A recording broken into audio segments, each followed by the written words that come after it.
my experiences with black women growing up wasn't so good. When I started dating white girls, my first experience with white girls is when I went to college.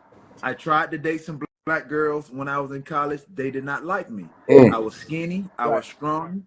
Right. I was teased from high school, even to college. I got teased for being dark skinned. Damn, So there was, they tease you, cuz? yeah. So there was a lot of self esteem issues Right, that I right, had. right. No, I'm being Yes, dead honest. sir. So when I got my opportunity, when my first experience with a white girl, I'm like, okay, it wasn't bad, but that wasn't. I just totally gravitated to white girls after that. Right. That wasn't the situation.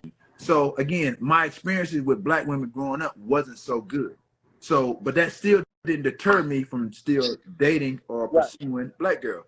Right. So my thing now is because I know there's the stigma, the stereotypical of athletes, to go off and make money, this and that, and date the opposite color, Mm-hmm. opposite race.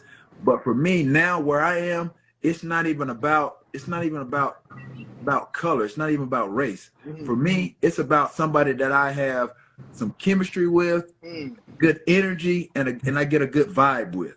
Right. That's where I am. Like I said, we all want somebody that's attractive. Right, You know what right. I mean? Aesthetics going to play a big part in it. Anybody that says, "Oh, well, I don't care what the person looks like," that's a lie. That's a lie. We all want somebody that we can roll over and wake up to. That's, you know what I mean?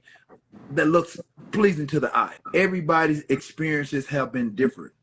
For me, when I grew up, I was in my high school pretty much is 50. I don't know what percentage black, white, but I lived in a black neighborhood.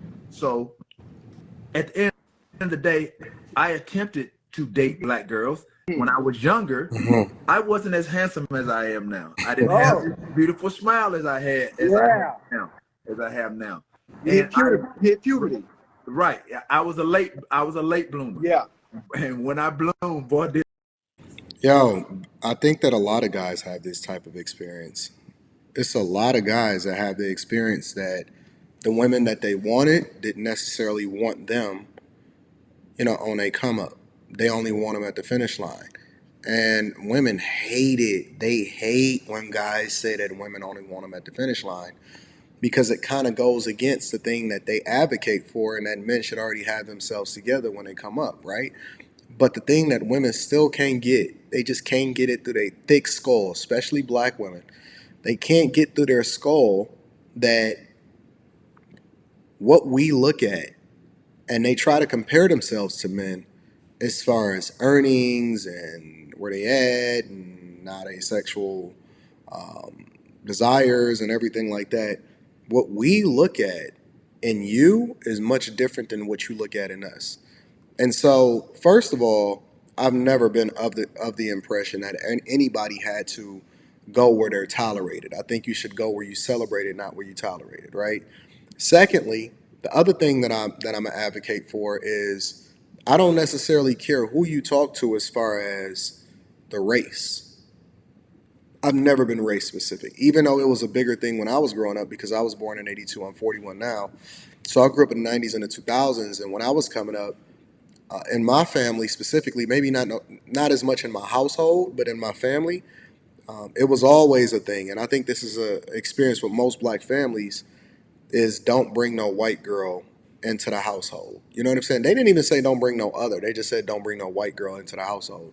And so those psychological scars that people from yesteryear may have experienced, they projected it onto us, even though it's a different time, even though it's different people, even though people change, even though you may have a completely different generation. They projected that onto us. But the other aspect of that is the people that were saying that were women. If you think back, listen, for all of the guys that's watching this and everybody that can relate to Terrell Owens, for all of the guys that's watching this, right? Think back to what the expectations were in your household or in your family. And most guys that are black will tell you that if you put a camera inside of that living room or that kitchen or whatever at the family gathering, Thanksgiving, it would be crazy now that we got the social media era. And the expectation was always for you to bring in somebody that looked like you.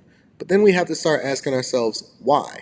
Is that one of the reasons why black women then felt compelled to do whatever it is that they wanted to do, because the expectation was always that they was going to get picked anyway?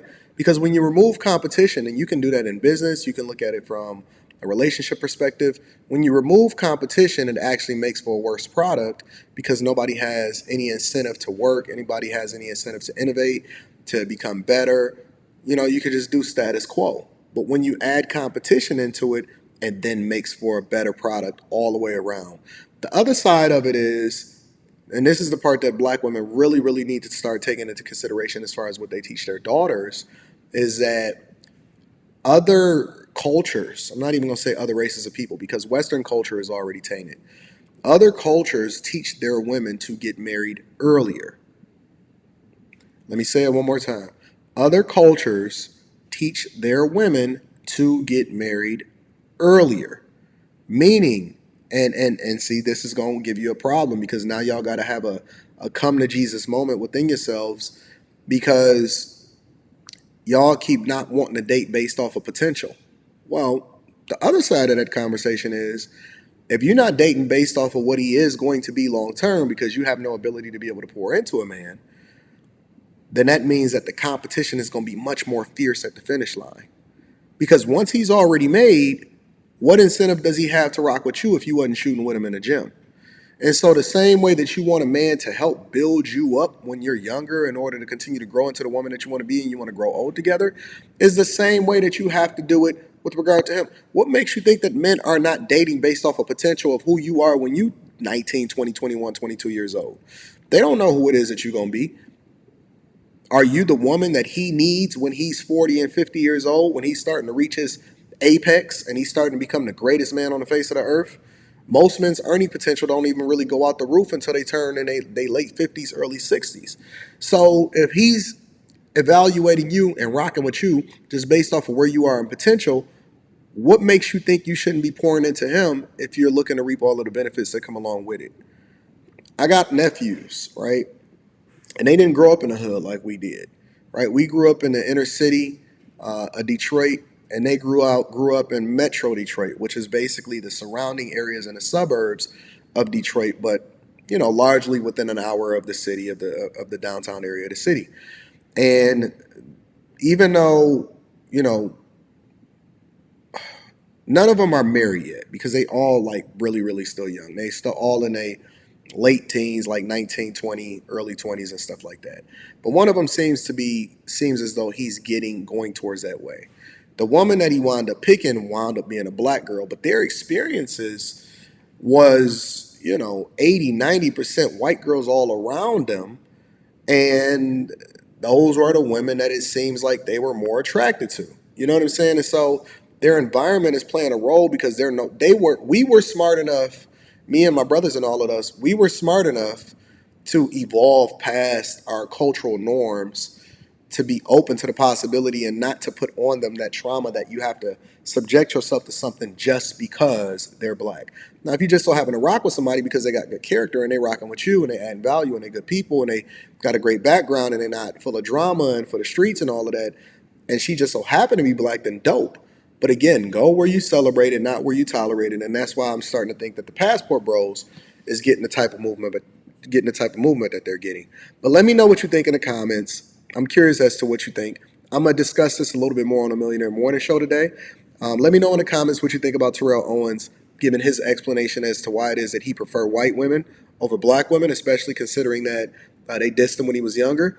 And then also make sure you tap into the Patreon. Link is in the description. And then get that Teach Hanley 30% off your first order plus a free gift. I'm going to see y'all on the Millionaire Morning Show. Peace.